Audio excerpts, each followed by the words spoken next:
Hola, feliz día a todos. Antes que nada, quiero agradecer la oportunidad de participar en este simposium, aunque sea de manera virtual, el cual creo que es de mucho provecho para todos los servicios involucrados y así poder optimizar pues el manejo de nuestros pacientes. Me toca conversar el día de hoy un poco sobre el rol del neurocirujano en el manejo de la discitis y la espondilodiscitis. Como sabemos, pues creo que ya han tocado este tema en charlas previas.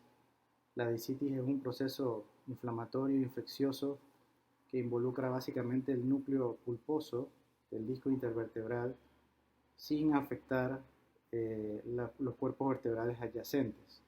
Por el contrario, la espondilodiscitis es un proceso inflamatorio e infeccioso que involucra los cuerpos vertebrales o un cuerpo vertebral y que en algunas circunstancias puede por contigüidad, luego de afectar el espacio subcondral, invadir también el disco intervertebral adyacente y posteriormente, de igual modo, el cuerpo vertebral adyacente. En un porcentaje no despreciable de los casos, pues se produce una espondilodiscitis que involucra dos cuerpos vertebrales y el disco intervertebral que se encuentra entre ellos. En términos de factores de riesgo y demás, creo que lo debieron haber tocado también en charlas previas, pero sabemos pues que es un cuadro que se presenta con más frecuencia en hombres que en mujeres. Hay múltiples factores de riesgo, de los cuales pues sabemos que los procedimientos invasivos de vías urinarias, los antecedentes de infecciones urinarias previas, pacientes con endocarditis o pacientes que se encuentran en algún estado de inmunosupresión debido a uso de fármacos tipo corticosteroides o algún tipo de patología previa que los haga susceptibles a cursar con algún grado de inmunosupresión.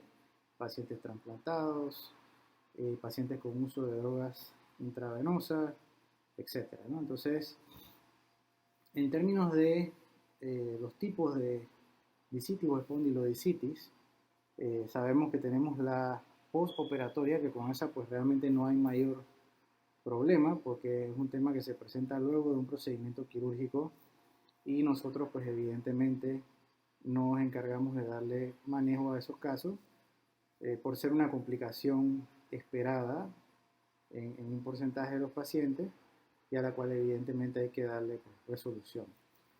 La discitis o espondilodiscitis espontánea es la que se produce sin tener un antecedente quirúrgico previo. Se dice pues que es más frecuente a nivel lumbar y luego posteriormente en orden descendente pues a nivel torácico, luego cervical y por último a nivel sacro.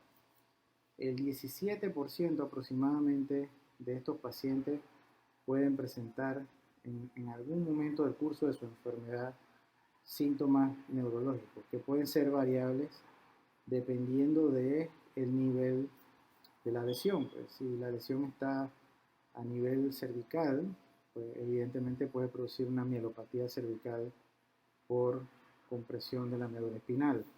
Si la lesión está a nivel torácico o dorsal, puede producir una mielopatía torácica por compresión de la médula espinal. Si la lesión está a nivel lumbar, por debajo de D1, pues sabemos que lo que puede ocurrir es un síndrome de cabo de quina en caso de haber una compresión severa de estructuras nerviosas, o en cualesquiera de los niveles se puede producir una radiculitis o una radiculopatía eh, refractaria con un dolor importante que puede en un momento dado ameritar un manejo invasivo. Sin embargo, en términos generales, eh, el 75% de los pacientes evolucionan bastante bien con manejo médico. Solamente un 25% de los pacientes al final van a requerir manejo quirúrgico independientemente del lugar donde se encuentre la lesión. Entonces, la primera circunstancia en la cual el neurocirujano puede participar en el manejo de esta patología es para toma de muestra de frotis y cultivo. Sabemos que aproximadamente un 50% de los pacientes vamos a tener hemocultivos positivos o vamos a tener cultivos de otras áreas que pueden resultar positivos, cultivo de orina, cultivo de secreción de vías respiratorias, si el paciente tiene o no algún cuadro infeccioso presente que pueda darnos un foco de origen de la infección. Sin embargo, a pesar de eso, existe un 37% de los pacientes en los cuales no encontramos un foco evidente.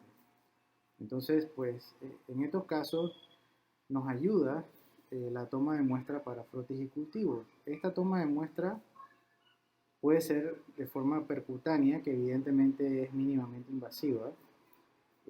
Y para esto, pues, nos puede ayudar un colega de radiología intervencionista o puede ayudar también el servicio de neurocirugía si los colegas de radiología intervencionista por alguna razón no pueden participar porque no tienen los insumos o cualquier circunstancia que les impida en un momento dado pues realizar este procedimiento. También por parte de neurocirugía se puede hacer por vía percutánea si las condiciones del paciente lo ameritan. Se puede hacer un abordaje de transpedicular percutáneo para tomar muestra de tejido óseo en casos incluso en donde haya alguna duda razonable de que pueda ser una lesión de origen neoplásico versus una lesión infecciosa.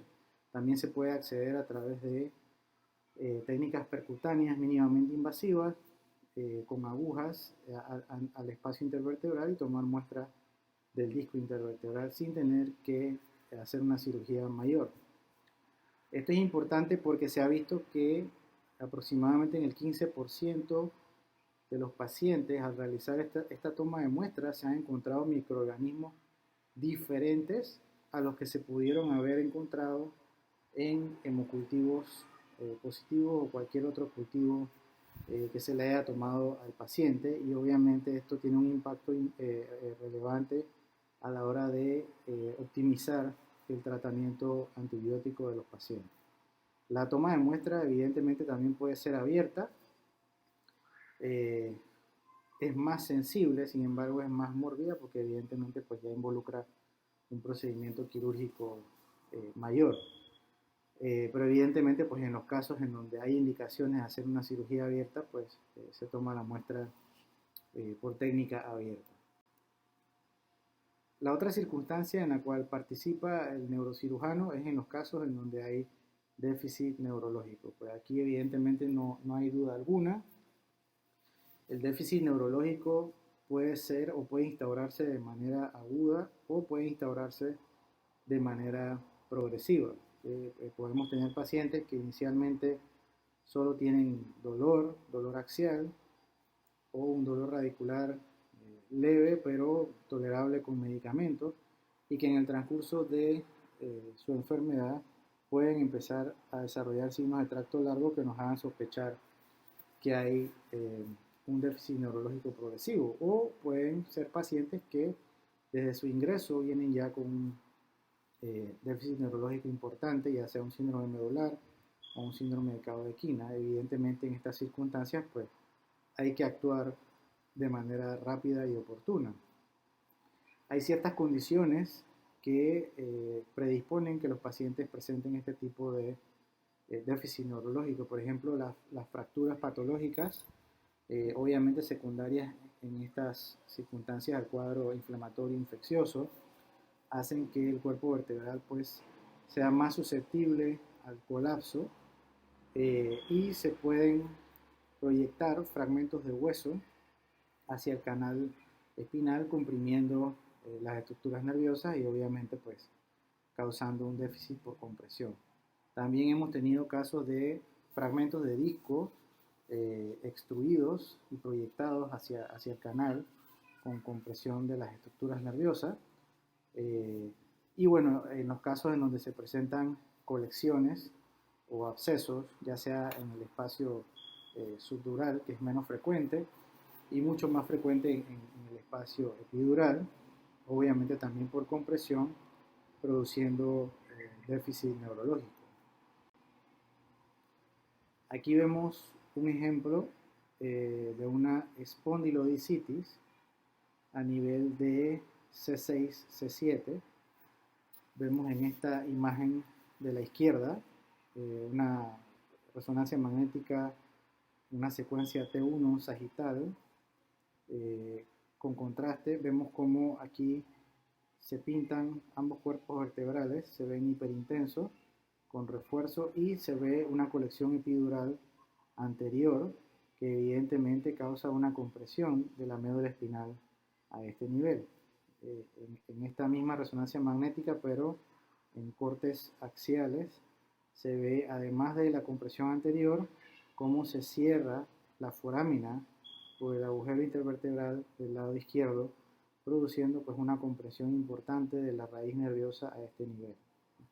Y acá vemos una tomografía de este mismo paciente, cómo se erosionan los emplates o los platillos vertebrales de estos dos cuerpos, C6 y C7, en relación al cuadro infeccioso, y cómo existe también ya una angulación sifótica a nivel de la columna cervical, definitivamente pues que está dada por el cuadro infeccioso per se. Entonces este paciente tiene datos imagenológicos de compresión medular, muy probablemente debe tener una clínica de compresión medular y además también ya tiene criterios de inestabilidad que vamos a hablar un poquito más adelante, que nos hacen tomar la decisión de realizar un procedimiento quirúrgico. Aquí vemos otro ejemplo a nivel dorsal o torácico, una resonancia magnética, secuencia T1 sagital con contraste.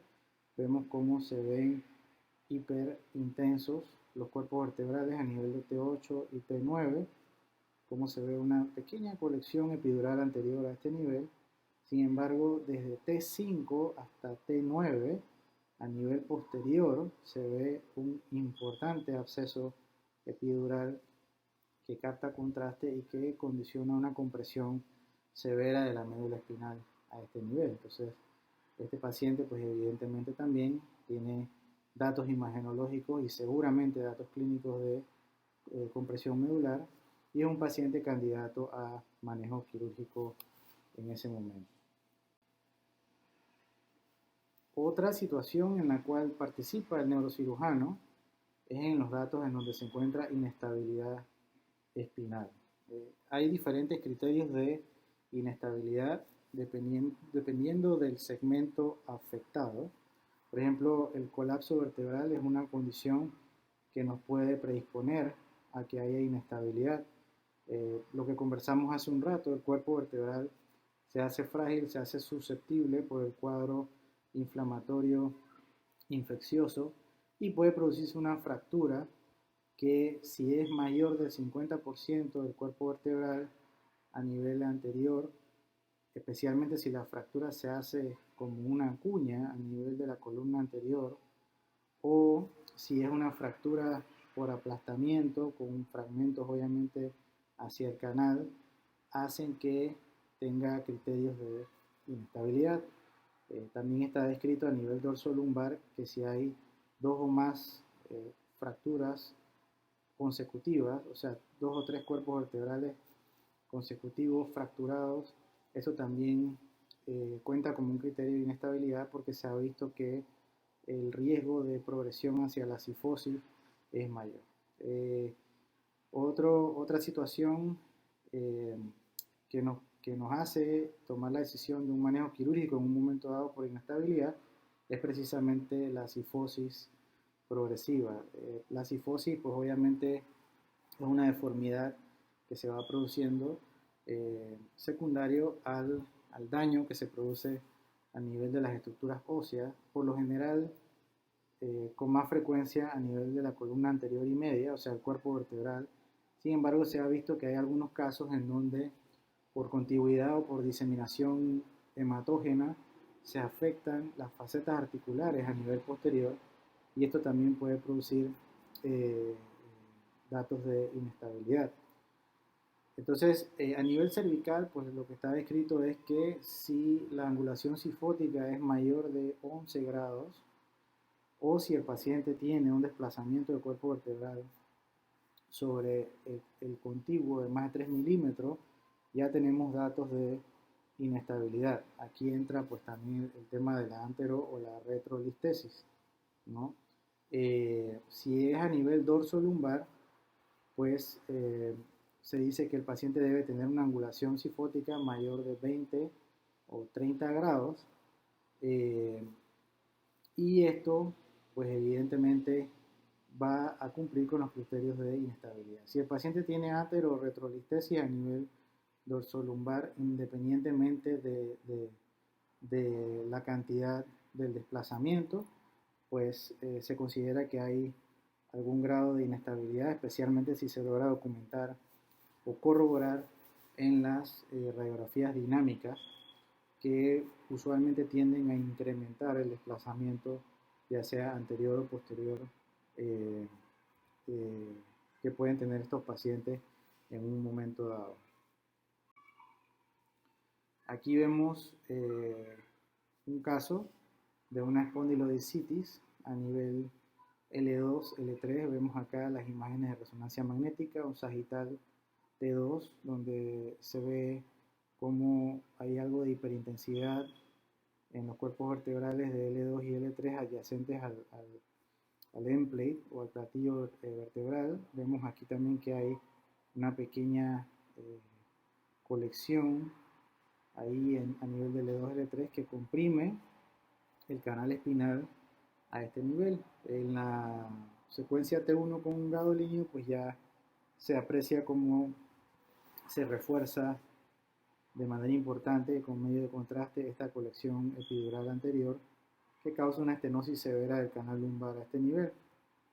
Este es un paciente que obviamente puede tener un síndrome de cabo de quina, producto de la compresión importante que hay a nivel lumbar. Este mismo paciente, meses después, presenta una angulación cifótica. Estas son radiografías funcionales en extensión, neutra y en flexión, donde se ve que en cada radiografía hay una angulación cifótica mayor de 20 grados. Entonces, estos pacientes por lo general tienen dolor axial persistente, mucho dolor cuando están de pie o sentados, que les impide desplazarse de manera adecuada, les afecta considerablemente la calidad de vida, pues, y en estas circunstancias tenemos que actuar para estabilizar la región. En algunos casos se ha visto que esto puede darse luego de cirugías previas.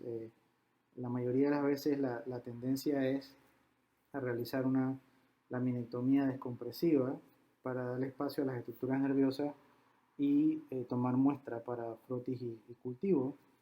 Y esto puede causar pues una mayor inestabilidad o puede propiciar una mayor inestabilidad por que hay que retirar los elementos posteriores, los cuales tienen un papel importante en el tema de la estabilidad a nivel espinal en todos los segmentos.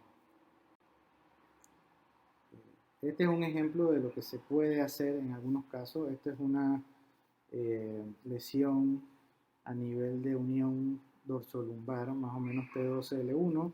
Vemos cómo se colapsaron por completo, cómo se colapsó por completo ambos cuerpos vertebrales a este nivel. Y aquí pues y hay una angulación cifótica que es evidente, mayor de 20 grados aquí. Y lo que se hace, pues aquí en este caso en particular, fue que se realizó una corpectomía, se retiraron los fragmentos de hueso afectados y se coloca una prótesis.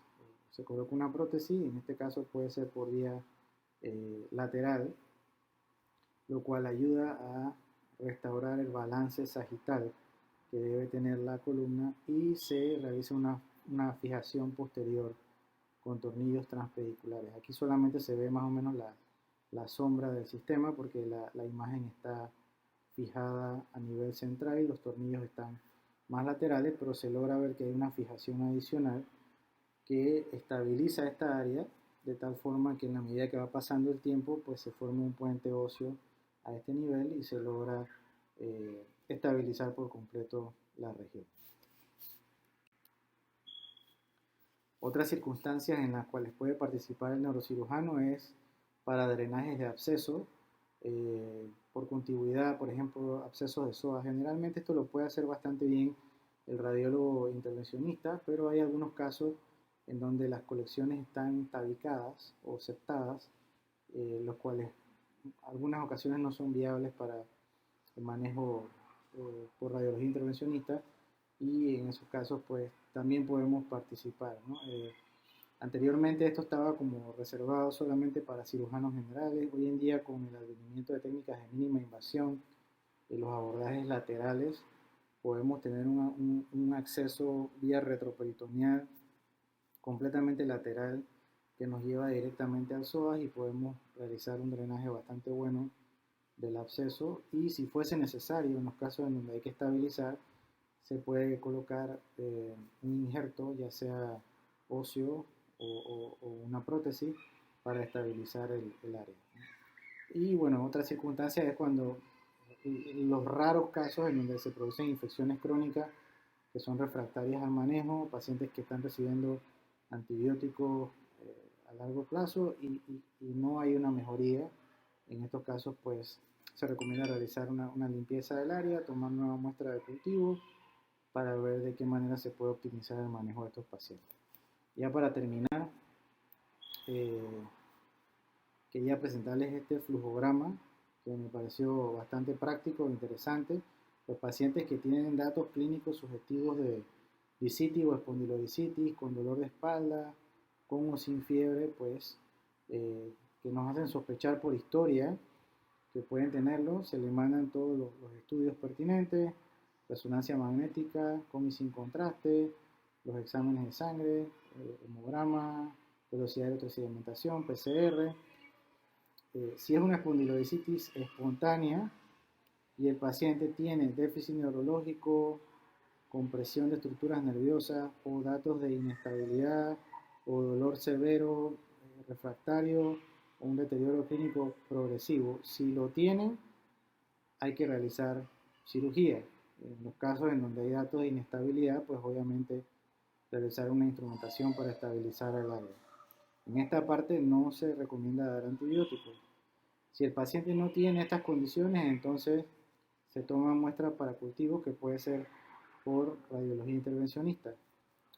Si los cultivos son positivos, independientemente de que se hayan tomado a través de cirugía o radiología intervencionista, una vez se toma la muestra de cultivo, se inicia tratamiento empírico y dependiendo del resultado, entonces se ajusta el tratamiento dependiendo del resultado de los cultivos. Si son negativos, se dan antibióticos de amplio espectro. No voy a entrar en tema del tiempo de antibióticos porque ya esto seguramente los colegas de infectología lo hicieron y lo manejan mucho mejor. Pero la idea es pues tener más o menos una idea de cuál sería el manejo ideal de estos pacientes. Los pacientes que se manejan conservadoramente de forma inicial, además del tratamiento médico con antibióticos, se recomienda el uso de faja para estabilizar un poco la región espinal involucrada, producto de lo que conversamos, de la fragilidad que se puede producir a nivel de las estructuras óseas.